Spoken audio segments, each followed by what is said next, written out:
மக்களவை சபாநாயகராக பாஜகவோட எம்பி ஓம் பிர்லா இரண்டாவது முறையா தேர்ந்தெடுக்கப்பட்டதை தொடர்ந்து எல்லாருடைய கவனமும் இப்போ துணை சபாநாயகர் பக்கம் திரும்பி இருக்கு. நாடாளுமன்ற மரபுப்படி துணை சபாநாயகர் பதவி எதிர்கட்சிகளுக்கு தான் வழங்கப்படும். 1990 இருந்து 2014 வரைக்கும் இதுதான் நிலவரமா இருந்துச்சு. ஆனா 2019 பாஜக அறுதி பெரும்பான்மையில இருந்ததுனால துணை சபாநாயகர் போஸ்டே இல்லாம இருந்துச்சு. காங்கிரஸ் வெறும் 52 எம்பிக்களை மட்டுமே வச்சு எதிர்கட்சியா கூட இடம் பிடிக்காததால அவங்களால துணை சபாநாயகர் பதவியை கேட்க முடியல. ஆனா இந்த முறை நிலைமையே வேற. கிட்டத்தட்ட பாஜகவுக்கு நிகரான பலத்தோட எதிர்கட்சிகள் மக்களவையை ஆக்கிரமிச்சிருக்காங்க. இதனாலதான் சபாநாயகர் தேர்தலுக்கு முதல் நாள் மத்திய அமைச்சர் ராஜ்நாத் சிங்க காங்கிரஸ் தலைவர் கார்கே கிட்ட தூது அனுப்பி இருந்துச்சு பாஜக. மரபுப்படி துணை சபாநாயகர் பதவியை எதிர்கட்சிகளுக்கு கொடுத்தா பாஜக சொல்ற சபாநாயகர் போட்டி இல்லாம தேர்ந்தெடுக்க ஒத்துழைக்கிறதா காங்கிரசும் வாக்கு கொடுத்துச்சு. ஆனா சிறுபான்மை அரசா இருந்தாலும் பாஜக இந்த டிமாண்டுக்கு ஒத்துக்காத காரணத்தினாலதான் காங்கிரஸ் கொடிக்குந்தல் சுரேஷையே ஓம் பிர்லாக்கு எதிராக சபாநாயகர் போட்டியில இறக்கி விட்டாங்க.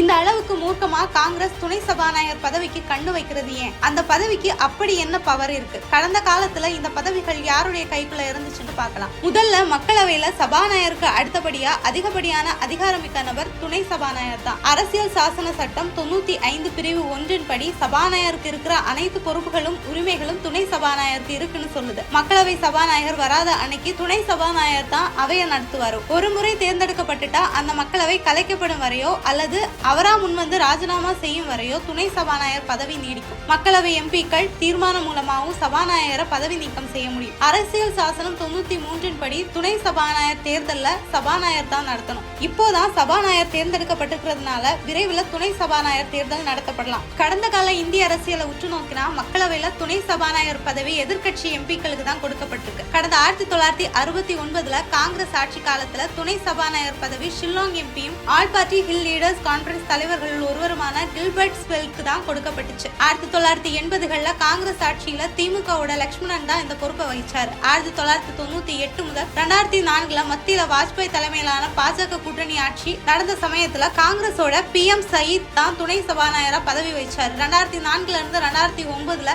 காங்கிரஸ் கூட்டணி ஆட்சியில ஷிரோன்மணி அகாலி தளத்தோட சரண்ஜித் சிங் அட்வால் தான் துணை சபாநாயகரா இருந்தாரு. தொடர்ந்து காங்கிரஸ் ஆட்சி 2வது டேர்ம் தொடர்ந்தப்போ பாஜகவோட காரியமுண்டாக்கு துணை சபாநாயகர் பொறுப்பு வழங்கப்பட்டுச்சு. இப்படி தொன்று தொட்டு பின்பற்றப்பட்டு வர இந்த பழக்கத்தை மாற்ற பாஜக முயற்சி செய்யுது. இதனால எதிர்கட்சிகளுக்கு கிடைக்கிற சிறு சிறு அட்வான்டேஜ்களும் மக்களவையில பறிபோகுமோன்னு பயப்படுது காங்கிரஸ். காரணம், எதிர்காலத்துல மக்களவையை துணை சபாநாயகர் வழிநடத்தும் போது தங்களோட ஆள் அந்த பதவியில இருந்தா மக்களவையில கொஞ்சம் தாங்கள் நினைச்சதை செய்யலாம்னு நினைக்குது காங்கிரஸ். இதுதான் துணை சபாநாயகர் பதவிக்காக காங்கிரஸ் சண்டை செய்ய காரணம். பாஜக தன்னோட முடிவுல உறுதியா இருக்கிறதுனால அந்த பதவியை அடைய காங்கிரஸ் அடுத்து என்ன செய்ய போகுதுங்கிறத பொறுத்திருந்து பார்க்கலாம்.